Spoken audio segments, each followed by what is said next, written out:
A worthless piece of.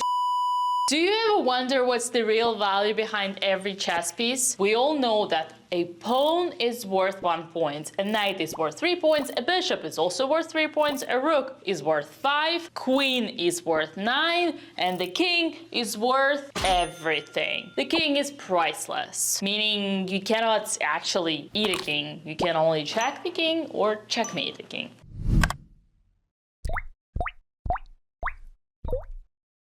Key concepts to remember. Number 1, material advantage. Beginners should aim to gain a material advantage by capturing pieces of greater value than they lose.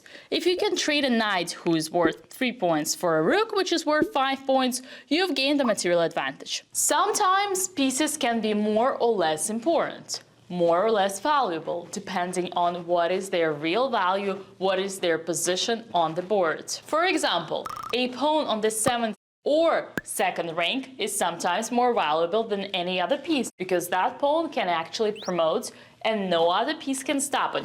Let's take a look at this example over here. We have a pawn on b6 that's about to promote and a knight. What do you think is more valuable here, this pawn or this knight? Let's take a look. If white to play, they're gonna play b7.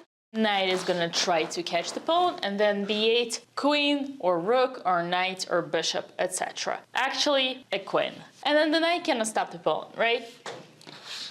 Now let's take a look at the same position if black was to move. If we start with knight e4, do you think this knight can actually catch the pawn? Let's see, b7, knight c5 attacking the pawn, b8 queen, but then fork and a draw after knight takes queen. Now, does that mean that the knight can actually stop the pawn? No, because if we try knight d3 or let's say knight e4, instead of b7, white can just play king c6. There is a saying that if the knight is standing on the diagonal from the king, then the knight will take up to 3 moves to check the king. So both squares are covered and there is no way that this knight can actually stop this pawn from promotion. And even if we try another road, maybe knight d3, willing to go to b4, king c6, knight b4, and simple king b5 should be it. Knight d5 attacking the pawn, b7, and I don't see how this knight can stop the promotion or fork the king and the queen after the promotion. Let's take a look at another example.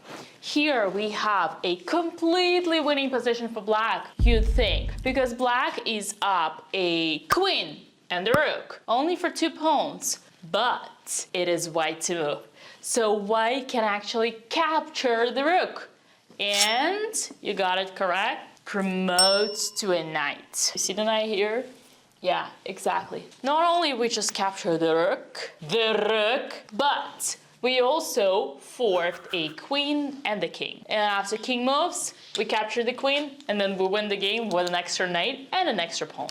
So in this situation, a pawn is better than both a queen and a rook, which is like almost 14 points, by the way. Now, when it comes to pawns, imagine you're in a starting position. So you have different pawns on different files. You have pawns on the side and in the center. There is this unwritten saying that a pawn on the 2 most central files, D and E, are gonna be worth 2 points, up to 2 points, whereas pawns on the C and F are gonna be 1.5.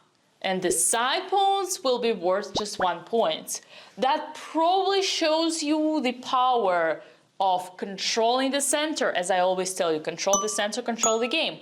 But also the importance of the pawn positioning. We would also refer to them semi-central pawns, central pawns, and flank pawns. For instance, when you're playing in the endgame and you have a pass pawn, which is very far away, you would refer to that pawn as your joker, your strongest pawn. And then it would probably be worth more than 1 point. Don't forget to check out my chess school. We also have marathons if you want a quick fix. Enough with pawns, let's take a look at the bishop. So, we all know that a bishop is worth 3 points, while a rook is worth 5. Does that mean that the rook is better than the bishop? Normally, yes, but not in this example.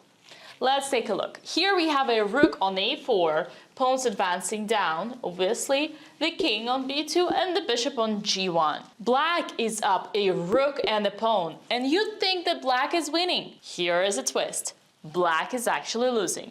You see how?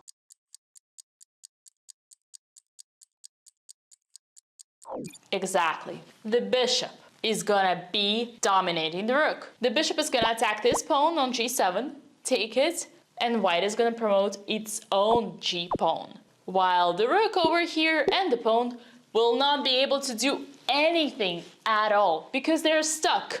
All these squares are controlled by the king, the square b4 is controlled by the pawn, and the rook is blocking its own pawn on a5.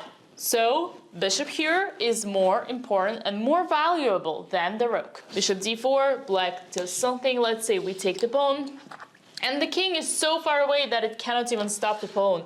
If you know the rule of the square, you will understand. White has this square over here, diagonal to bottom e8, e6, g6, g8, and the king is not in it.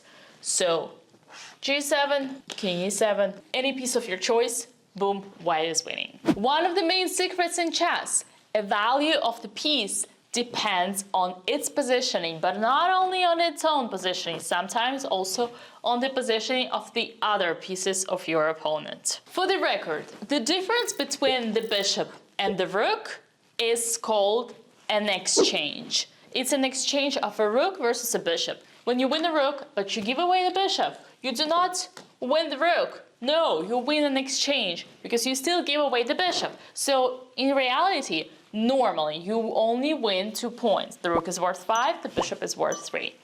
Here, it's not even worth it. When you lose the rook and you win the bishop, you lose an exchange. Beginners usually evaluate the position based purely on points, whereas as they get more and more experienced in chess, they realize that the actual value always depends on the actual situation on the board. It's called positioning. That's why. Now let's take a look at the next example, which is by far my favorite. Here we have this beautiful position where black has an extra bishop, knight, and the rook. But black is losing. How? White's turn, and the plan is easy. You want to try to guess? Okay.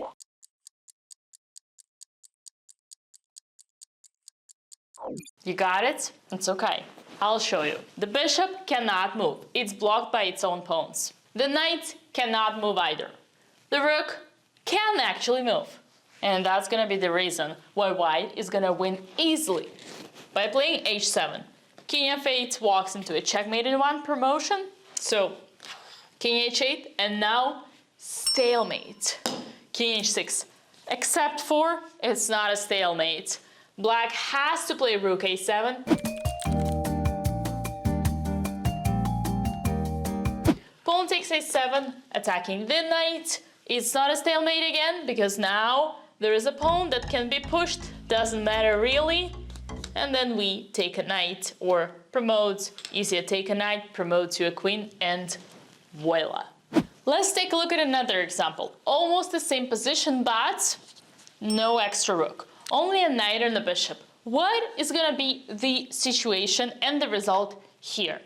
Actually, the same. White is gonna win again, but the twist is that it's not the same win. Now, when white is trying to play h7, king h8, the idea is not to stalemate anymore, because if we actually play king h6, it is an actual stalemate. No rook, knight cannot move, bishop cannot move, pawns are blocked, cannot move. This is a draw. It doesn't work because white wants to win. So instead, we give away this pawn on h7 and walk right into king f7. King takes h7, king e8, king g6, king d8, king f6. We take the bishop. King e5, it's a race. And now, probably we should take this pawn on b7. Maybe even faster. King d5, take the knight. And now king takes c5. And we can just play king c7 and promote our pawn. And we won. Great. Number 2, sacrifice. Sometimes giving up material, like a pawn or even a piece, can lead to a stronger position or a tactical opportunity, such as a checkmate, let's say a Greek gift, or gaining more valuable material later. This is called a sacrifice, and while it may seem counterintuitive, it is an essential part of an advanced chess play. To be or not to be? What's the meaning of life? Who is better, a knight or a bishop? That's what we're gonna talk about. You think a knight and a bishop, they're both worth 3. So, who is better? No one, right?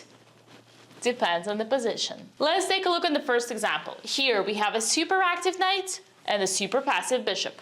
Which one is better? Obviously, the bishop is worth nothing.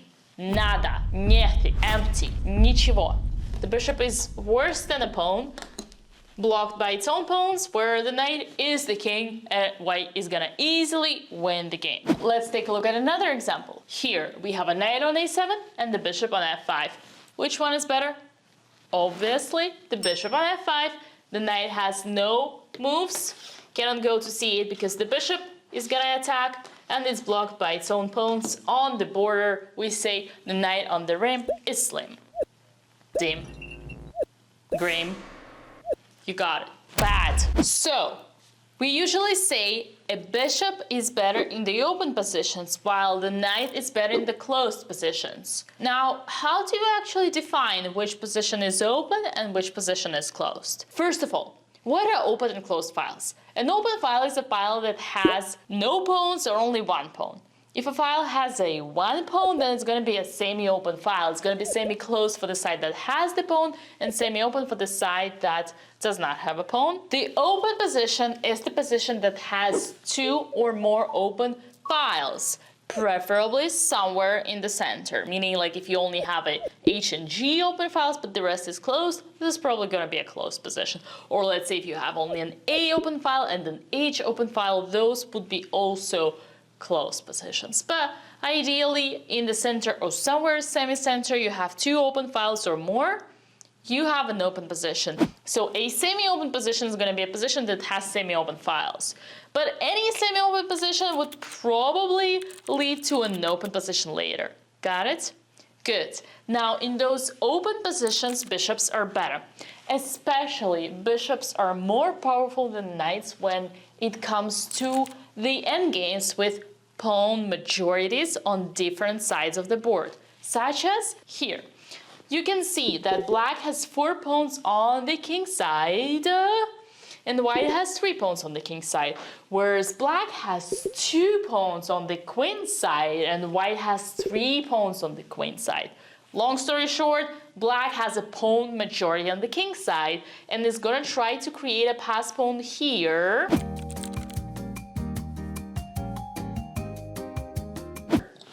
Like that, while white is gonna try to create a pass pawn there, like that. And then it's all gonna go down to a situation where, let's say, this is like a very big simulation, but the power of a bishop over knight is gonna be that the bishop will be able to both help its own pawn promote and stop the opponent's pawn from promotion. Let's say if it all comes down to this. You can clearly see that the bishop is helping its own pawn, controlling the promotion square and stopping the opponent's square to promote. Whereas knight, a poor knight, will take so much more time to jump from one side to another side. To stop and help, no. The knight will not be able to stop and help at the same time. That's why in the open positions, bishops are better than knights. Now, who really needs this bishop versus knight rule in their games? Frankly, only players above 2000. Because if you're below 2000, especially 2000 online, most likely all your games are just about blundering less pieces than your opponent. Sometimes there are endgames where knights can be better than bishops, even if you think that that would be an open position. Let me show you.